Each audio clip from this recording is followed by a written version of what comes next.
Windhorst noting that if the Sixers offered Maxey, Dame might be in Philly by now. Yeah. I was like, visiting? Like, no, actually a member of the 76ers. Your reaction, Nick? Yeah, I think one thing Brew's been, I think, 100% correct on is of the realistic offers, Philly can likely construct the best one because Maxey is 22 years old, a 40% three-point shooter, and has improved each year. Those are the same reasons why it looks like Philly does not yet, and I don't know if they will ultimately, want to offer him up. Is Damian Lillard better than Tyrese Maxey? Yes. Is he so much better to offset an 11-year age difference and these facts? Tyrese Maxey, assuming Philly does give him a max contract next offseason, the next 6 years of Tyrese Maxey, this year and then the next 5, will cost $210 million. Would be $210 million. The next 4 years is $120 million for Tyrese Maxey. Dame's next 4 years is $214. So you'd have him for 6 years for less than you'd have Dame for 4, and it's just, you know, his young 20s into his prime as opposed to Dame on the back end. And you can't do Tyrese plus picks for Dame. You almost assuredly have to include Tobias Harris to make the money work. And while Harris, we can say, he makes too much, he's a useful player. He's a good player. He's very good. And so, good. So I just great taste in cookies. Would I do it if I were Daryl? I think so. But I don't think it's easy, no doubt. Oh, you're insane if you don't because of the age and the money and all of it. Here's why I would do it. As we've talked about a few times on this show, if you make that trade and you have to include Tobias Harris, who you still want, you trade Harden. Now, Harden and Dame could play together. Or do you keep Harden? I look at trading, because for depth, I look at trading Harden to the Clippers for 3 role players: Norman Powell, Terrence Mann, Marcus Morris, and whatever. All right, so I think you're fine there. And here's the thing, Nick. Joel Embiid, people think the clock is ticking on his tolerance of being or patience in Philadelphia, okay? So, but on top of that, guess what else is ticking? His body clock. Like, we would have to agree he's an old 29. Right? Yeah. I don't mean that. I don't mean that in a negative way. I mean it in a way of how much longer does he have to be at this level? He's an old 29. He's always on the ground, and half the time he's banged up, playing but banged up. Right? In the playoffs, he's even missing a few games. All right. So I might only have 4 years left of Joel, if that. At this level. Sure. So let me go get Dame. We've been knocking on the door for a long time, right? Yeah. Let me go get Dame, and we go hard in the paint for these 4 years and try to win it. And I think they got to have a better chance of getting the championship. And if it costs us Maxey and the next few years after we win it, if that's your thinking, then fine. But we got to go get a championship. Well, I've got good news for you. You know who agrees with you? Pat Bev, newest Philadelphia 76. That's next on FS1. And the Fox Sports Channel on Sirius XM. It is July if Pat Bev's making the first half hour of the show. Max extension that he's eligible for. Media reports out of Boston consistently say it's not a huge deal. But Jalen has been eligible to sign this deal since July 1st, and we haven't heard anything yet. So, Nick, how should he feel about this Dame trade talk? Fed up. And I'm not going to say what Brew's going to say because I don't like when he does that, so I'm not going to do it to him. I know there are some belief of just be a professional, show up, and no matter what, like this part of the business. In 2018, there was credible reports that the Boston Celtics were shopping Jaylen Brown for Kawhi Leonard. In 2019, there were credible reports that the Boston Celtics were shopping Jaylen Brown for Anthony Davis.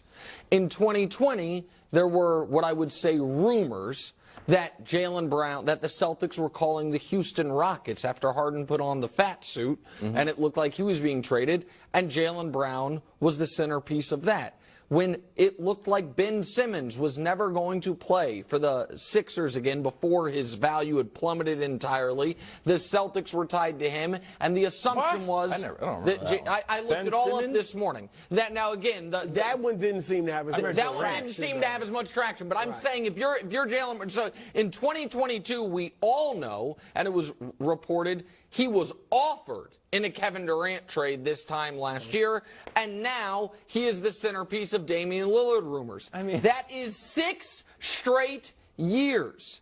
And now you can make the argument that aside from Ben Simmons, all of those guys at that time were better players than Jaylen Brown. Absolutely. So you know what? That's how it works.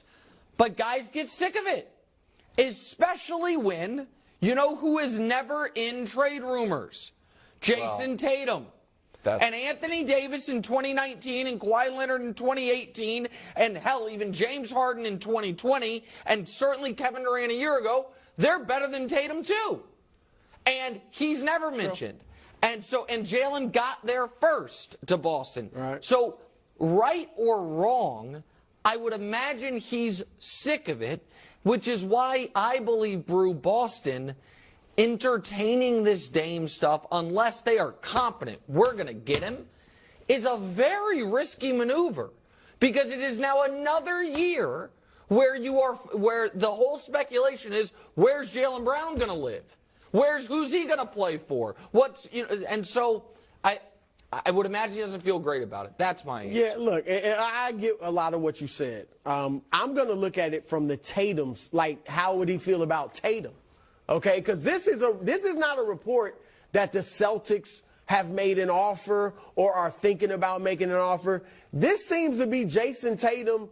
Now, I'm sure he talks with the organization, but this is basically him on his own, probably knowing, look, if we can get Dame, I'm sure Brad Stevens and these guys are with it, right? So I think he's on his own, like, hey, man, you should come play with us, all that. And look, obviously, if you're Jaylen Brown, you don't like that. But Jason Tatum's story has got to be, I'm talking about bringing him here with me and you still here. Okay. Yeah, that has to remain his story. Because here's the thing. I'm sure Dame isn't like, well, who would y'all trade for me? I don't think they're getting that deep. I doubt Tatum is like, well, we would trade Jaylen Brown for you. I think it's just like, look, man, you come here, we are winning the chip. That's right. And so, you know what I'm saying? So I think you just have to deny. Well, that's fine, but and listen, I like the deny life philosophy as much as anybody. However, there's an element of, wait, we've been here before. I today went back when I was trying to look up all the places that Jalen had been rumored to. Jalen told Logan Murdoch that last summer he initiated a 3-way call with Tatum and Brad Stevens about, hey guys, what's up with the Kevin Durant stuff? Now, and so he was like, yeah, I just felt we needed to clear the air, because what was being reported there was that Tatum was recruiting Durant. And now it's being reported that Tatum is recruiting Lillard. This is a... But again, and I'm not telling... Hey, what's up with these reports? you guys on? Me, Jason. I mean, again, though, in fairness, and I'm not telling Tatum to lie. In fairness, I doubt he and Dame are going down the NBA trade machine talking about it'll be this and this and this. It's just, look, let's get you here. Because here's the truth. Whether they get him there with or without Jalen still there, and obviously it'd probably be without Jalen, they still would be a great team. I agree. So he can just sell them on, hey, but they're come the favorites join us right now. I know. If you're Jalen Brown. But you're not that confident in him. How much more would you be confident in them if they got Dame? Well, I think I would believe in them more, because I think they need to shake the snow globe. But I also think that, a team that all of its success, or so much of its success, came between defensive and toughness, who's now your weak defensively on the perimeter, and your interior defense is Kristaps, who is injury-prone, Horford, who's older than me, and Robert Williams, who's super injury-prone. But I don't think you're weak on the perimeter other than Dame. Tatum's fine. Weak. I should say Derek weaker. White's Not that you're weak. Grant You are Williams. weaker, having lost Smart and Brown. Just quickly before we move on. if this did happen, whose team would this be? Do you think it would be Tatum's team, or do you think Dame comes in older, more established? He'd have the ball. You think it'd be Tatum? I think it'd be Dame's team. It might be kind of like KD, Devin Booker. It's still Tatum's team, but I'm the best. Dame is. Except Tatum like the Warriors were still Steph's team. I know, but Tatum is as accomplished individually and more accomplished as a team guy. Andy was there already. Tatum's been to a finals, Dame hasn't. Tatum's first team All-NBA the last couple of years, Dame not. You can argue he's just as good as Dame, if not better. Yeah, I think most people would argue that. Yeah, so it's a weird spot. I don't think it would be a discussion, though. You just go out and play, Wild. Just go out and play. It'd be Dame's. Yeah, we didn't have that. It'd be Dame's team. Miami's still in the driver's seat, but Philly